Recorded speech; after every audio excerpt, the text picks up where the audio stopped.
নরোত্তম দাস ঠাকুর মহাশয় প্রেম ভক্তি চন্ডিকা নামক গ্রন্থেতে একটি ত্রিপদীতে আমাদের পঞ্চ প্রাণ সম্পর্কে আলোচনা করে গিয়েছেন। আমাদের দেহের মধ্যে যেমন পাঁচটা আত্মা আছে, ঠিক তেমনিভাবে পাঁচটা প্রাণের কথাও বলে গিয়েছেন। ওরে ভাই, ভজ মোর গৌরাঙ্গ চরণ, না ভজিয়া মৈনু দুঃখে, ডুবি গৃহ বিষয়ে কূপে, দগ্ধ কইল এই পাঁচ পরাণ। পরাণ মানে প্রাণ। এখন পঞ্চ প্রাণ কি কি আমাদের দেহের মধ্যে আছে? বললেন প্রাণ, অপান, উদান, ব্যান, সমান।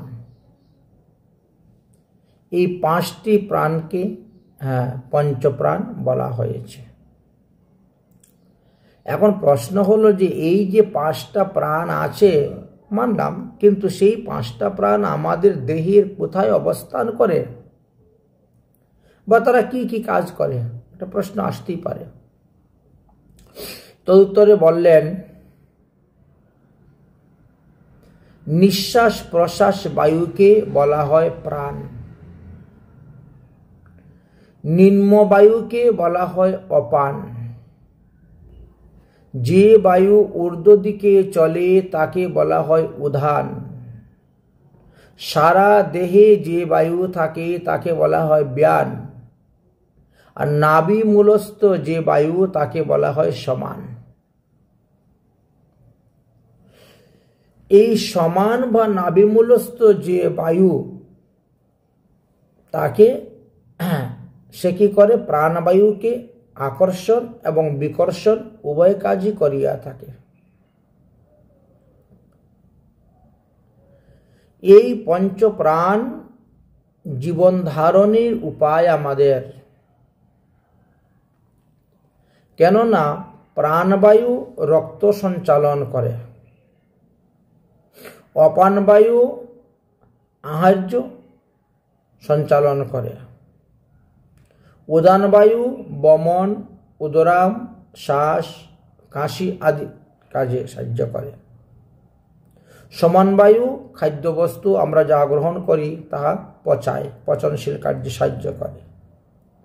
ব্যান বায়ু বললেন যে সর্বাঙ্গে সামঞ্জস্য রক্ষা করে রাখে।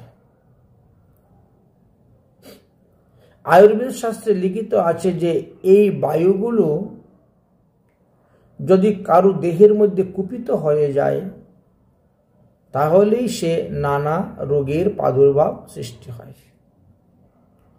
এবং দেহটি দুঃখের কারণ হয়ে যায়।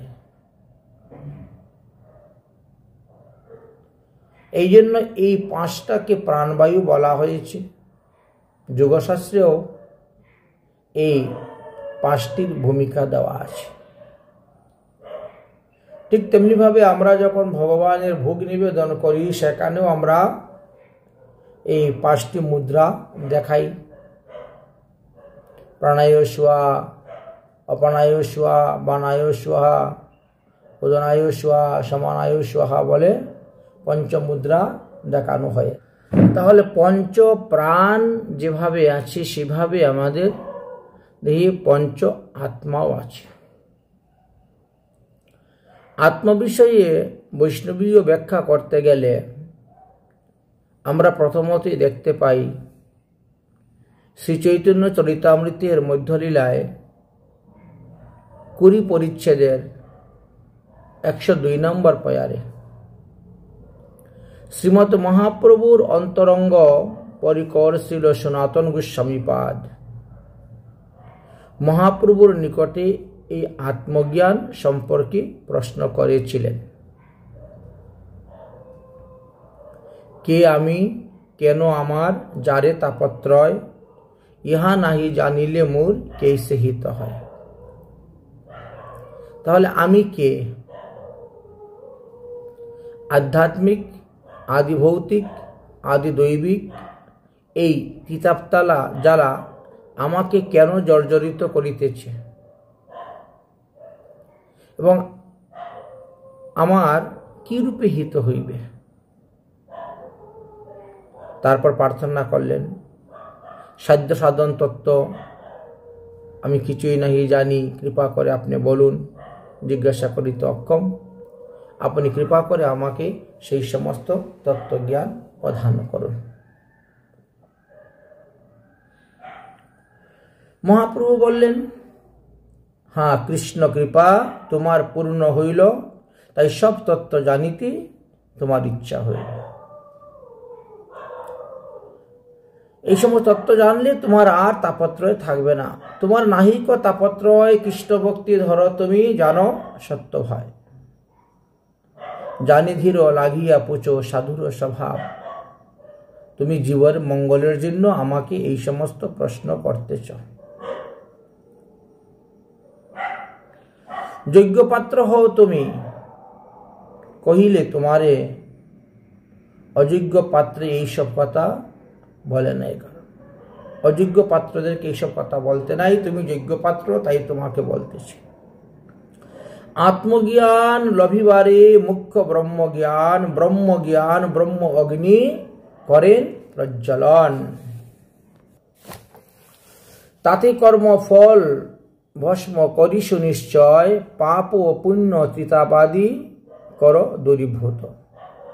দেহ পরিশুদ্ধ হবে হইলে আত্মজ্ঞান, ব্রহ্মজ্ঞান কারে বলে শুনহে আখ্যান। তত্ত্বজ্ঞান বলি যাহা জ্ঞানী লোকে কয়, তত্ত্ব ও চৈতন্য জ্ঞান সমতুল্য হয়। শতেক বৎসর যদি কৃষ্ণ সেবা করে, আত্মজ্ঞান বিনা সেই বৃথা শ্রম ধরে। আত্মজ্ঞান বিনা জীবী মুক্তি নাহি ভবে, মুক্ত দেহ বিনা সাধন বিফল হইবে। কাহারে সাধন কর, কেবা সাধন করে, তত্ত্ব না জানিয়া কেন বৃথাশ্রমে মরে।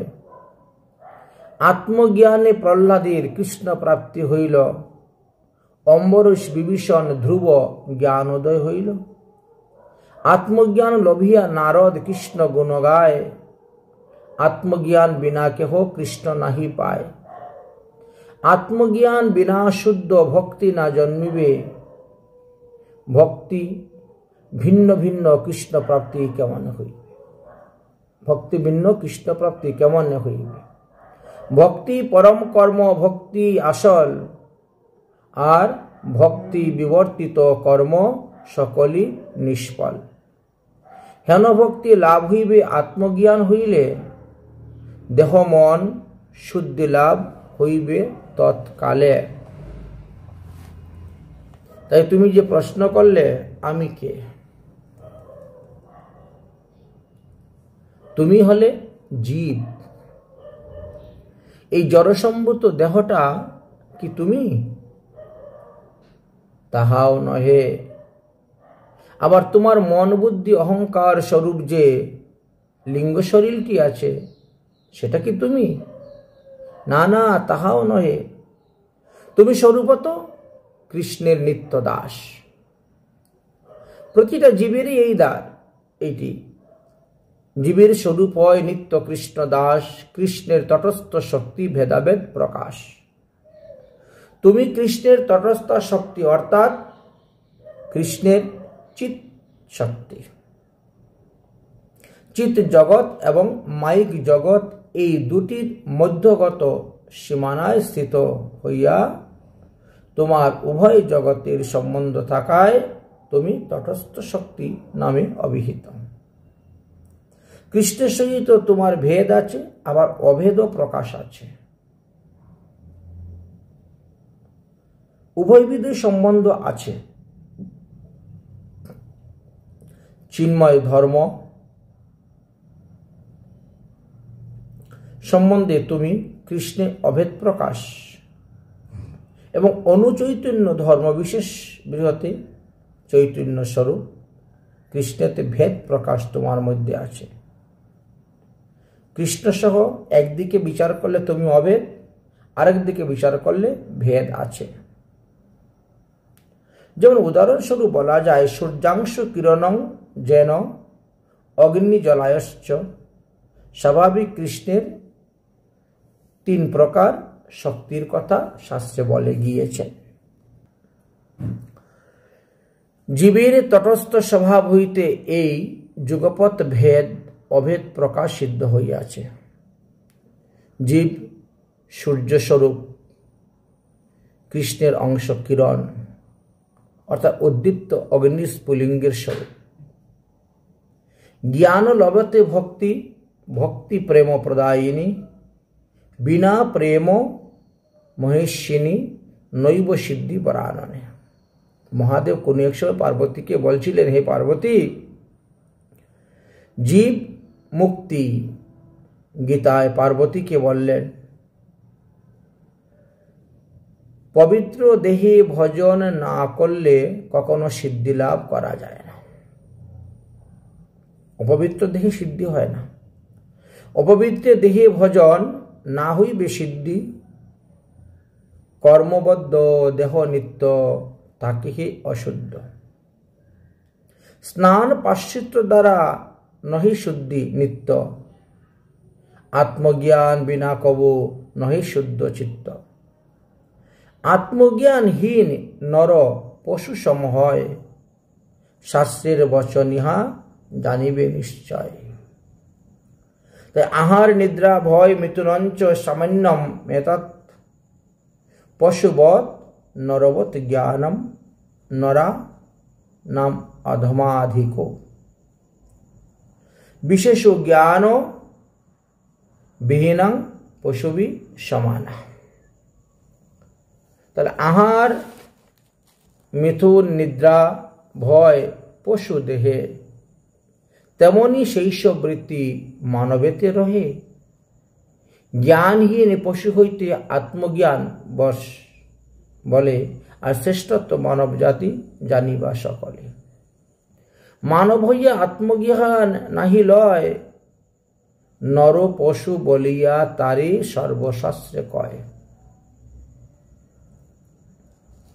অতএব শ্রীকৃষ্ণ শরীর রয় নিত্য শুদ্ধ সাজে, শ্রীকৃষ্ণ শরীর রয় নিত্য শুদ্ধ সাজে, নিত্য রসে নিত্য ধামে সতত বিরাজে। শ্রীকৃষ্ণ শরীর যখন নিত্য শুদ্ধ রয়, জীবদেহে নিত্য হইলি কৃষ্ণ প্রাপ্তি হয়। শ্রীচৈতন্য চরিতামৃত আছে হে লিখন, কৃষ্ণ গুণ হয়ে করে কৃষ্ণের ভজন।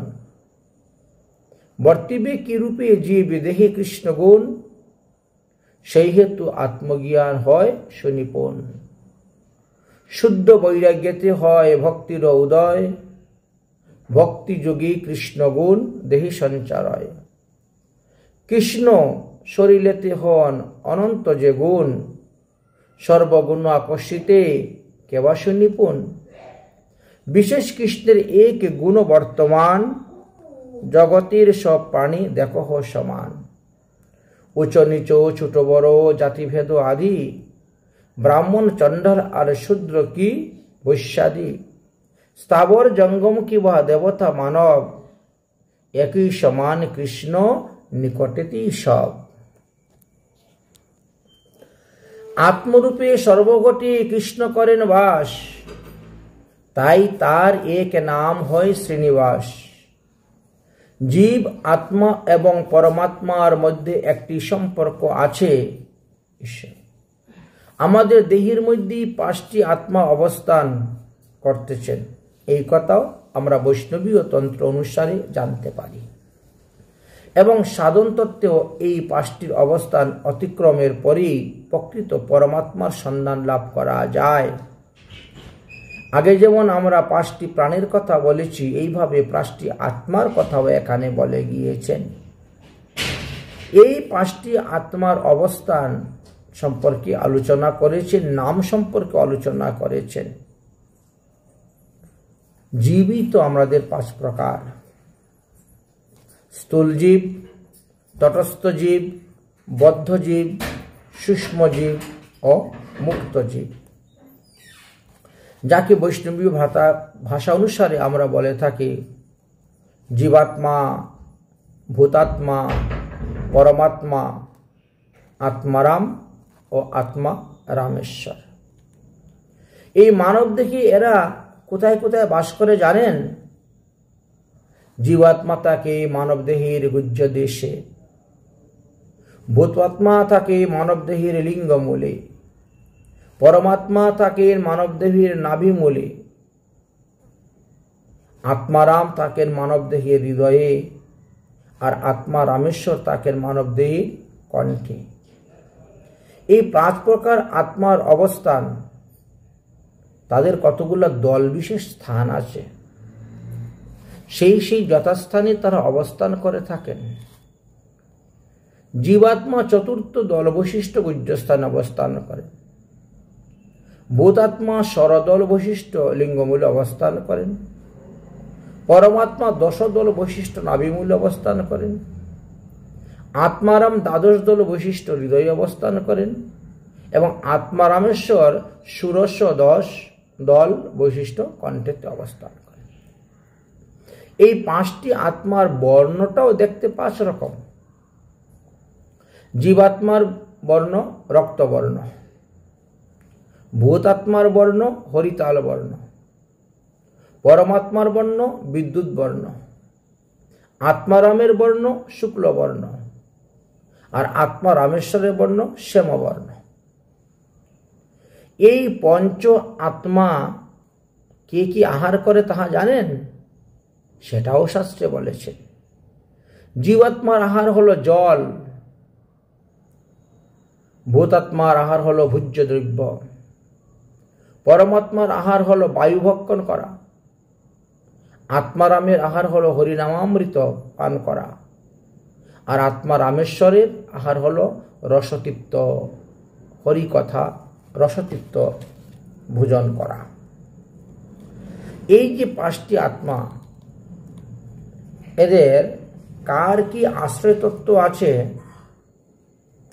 সেটাও শাস্ত্রে বর্ণনা করে গিয়েছে। কোন আত্মা কোন বিষয়কে আশ্রয় করে তারা বাস করছেন? জীবাত্মা নামাশ্রয়, আমরা নাম ধরে ডাকি অমুক, একটা সংকেত। জীবাত্মা হলো নামাশ্রয়, ভূতাত্মা হলো মন্ত্রাশ্রয়, পরমাত্মা হলো ভাবাশ্রয়, আত্মারাম হলেন প্রেমাশ্রয়, আর আত্মা রামেশ্বর হলেন সহজ সাধন আশ্রয়।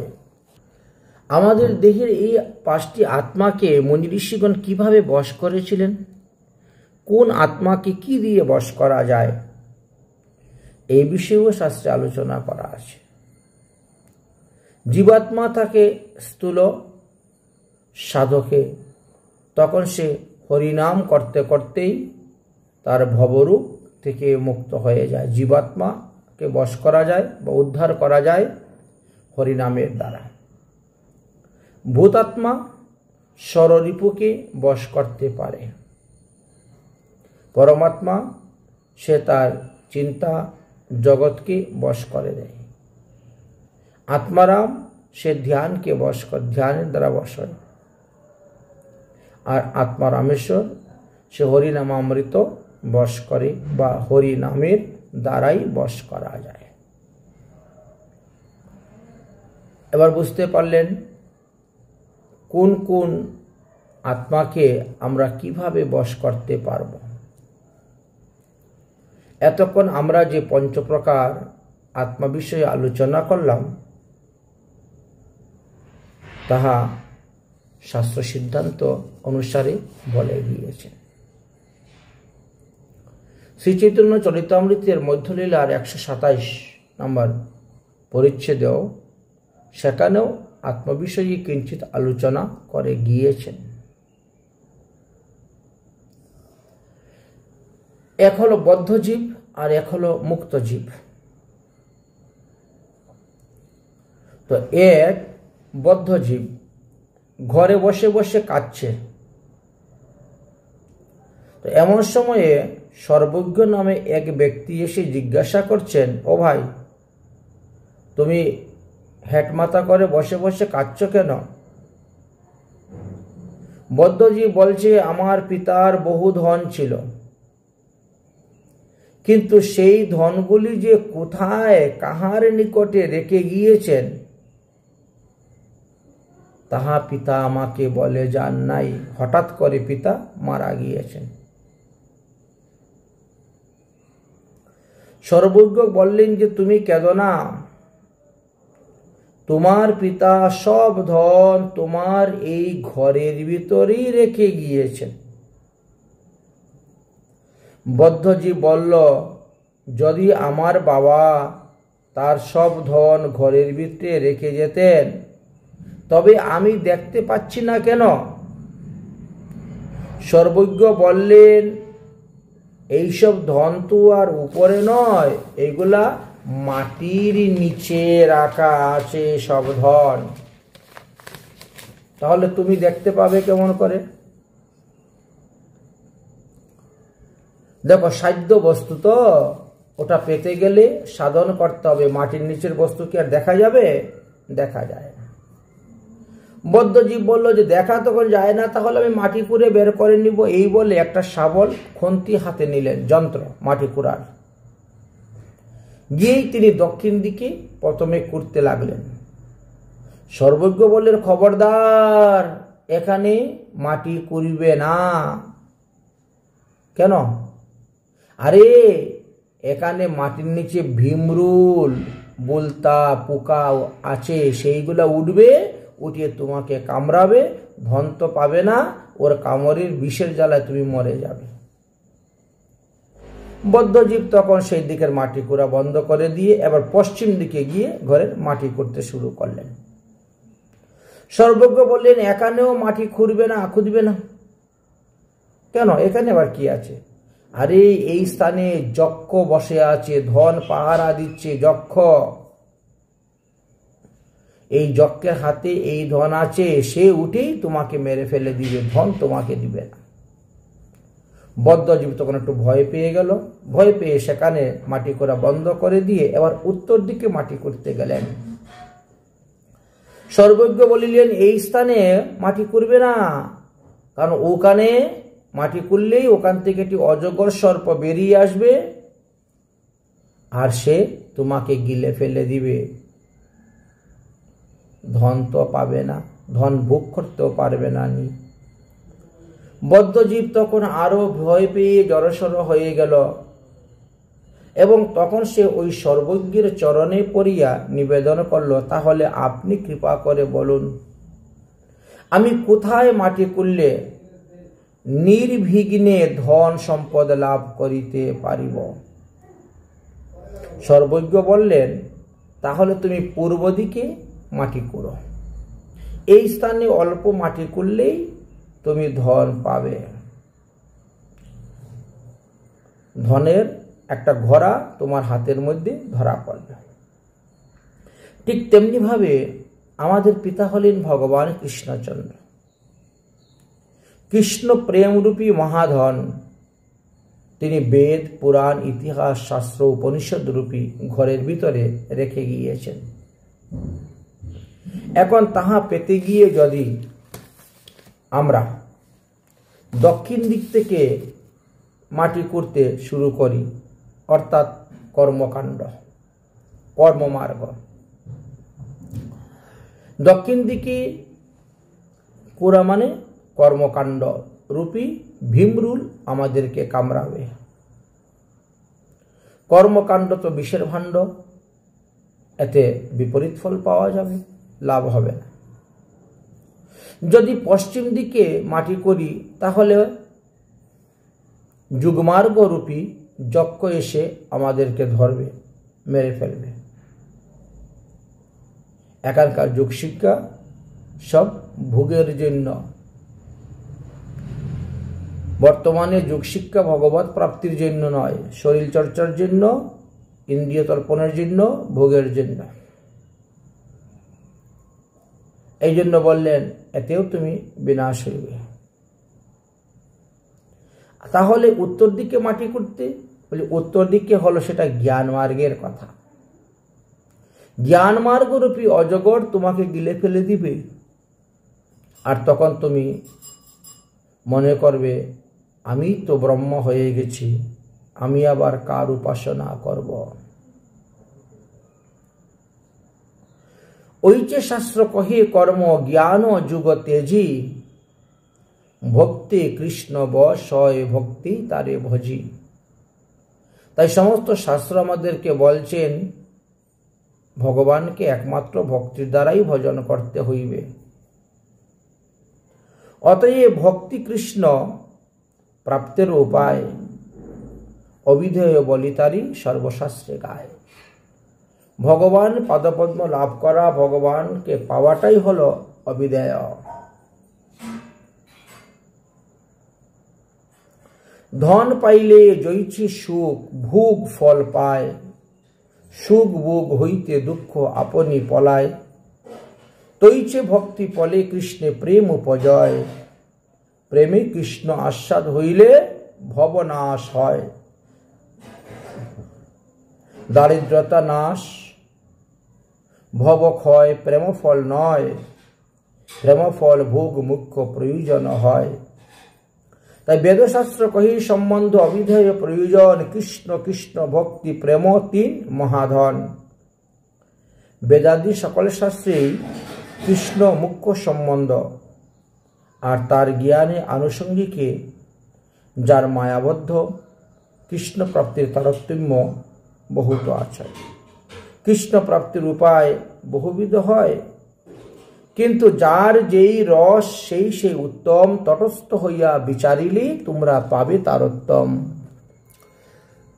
এই পৃথিবীতে সর্বপ্রকার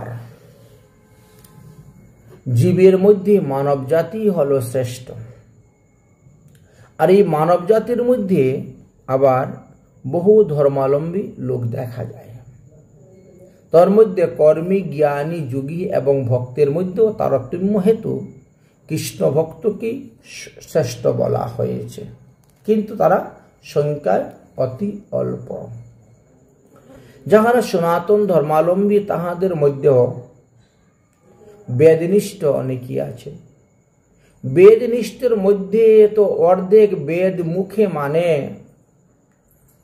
বেদনিষ্ঠের পাপ করে ধর্ম নাহি জানে।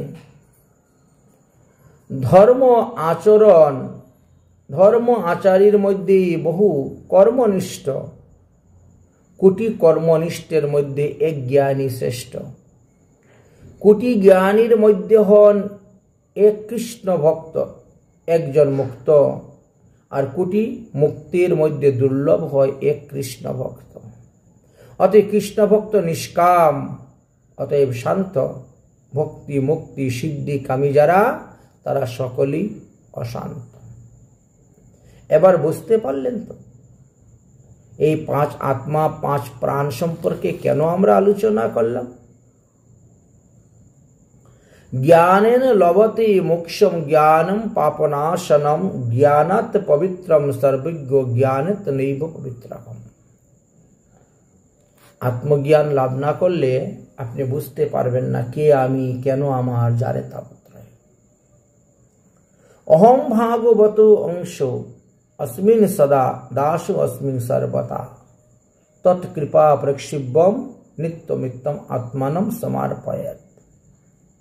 আমি ভগবান শ্রীকৃষ্ণের অংশ স্বরূপ এবং নিরন্তর সকল প্রকারের তদীয় কিঙ্কর। আমি সর্বদাই তাহার কৃপা পাত্রী। এই প্রকারে আত্মসমর্পণ করিয়া যারা হরিভজন করবেন তাদেরই মঙ্গল হইবে, তাদেরই কল্যাণ হইবে। সত্যপি ভেদমগম্যম নাথং তদাহং নৌ মামুক্ষিস্তম, সামুদ্রিকী তরঙ্গং কশ্চন সমুদ্রেন তরঙ্গয়া। হে নাথ,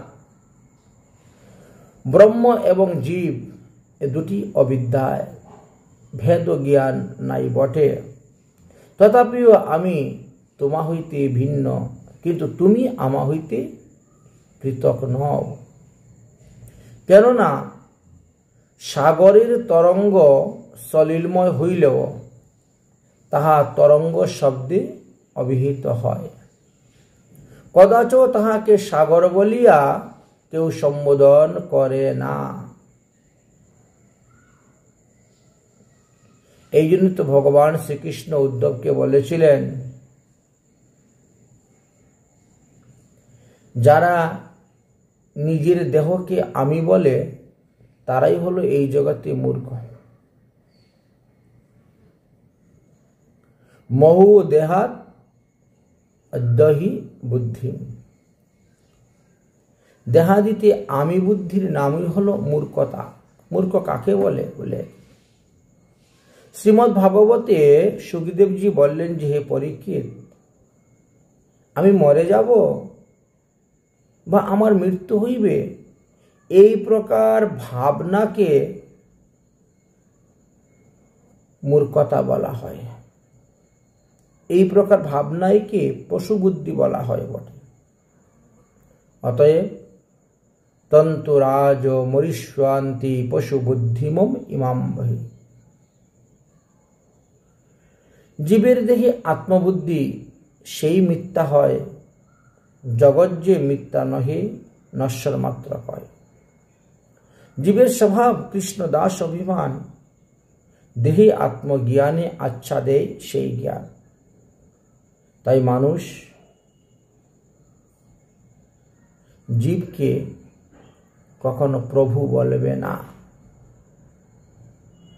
প্রভু হলেন একমাত্র পরমাত্মা ভগবান শ্রীকৃষ্ণচন্দ্র, আর আমি হলাম জীবাত্মা। অতএব জীব ভগবানের নিত্য দাস, এই কথাটি সর্বশাস্ত্রে বর্ণন করে দিয়েছে। তাহলে আমার ভিতরে যে পঞ্চ প্রাণ এবং পঞ্চ আত্মা অবস্থান করতেছে, তারা তাদের কাজ চালিয়ে যাচ্ছেন, করে যাচ্ছেন। আমার কাজ হলো শুধু হরি ভজন করা। এটাই এখানে দেখালেন। এই যে নরোত্তম দাস ঠাকুর মহাশয় বলছেন, অরে ভাই ভজ মোর গৌরাঙ্গ চরণ, না বুঝিয়া মৈন দুঃখে ডুবি গৃহ বিষয়ে কূপে, দগ্ধ হইল এই পাঁচ প্রাণ। এই পাঁচটা প্রাণকে উদ্ধার করা, পঞ্চ আত্মাকে উদ্ধার করা একমাত্র হরিভজনের দ্বারাই, এটাই প্রমাণিত হল।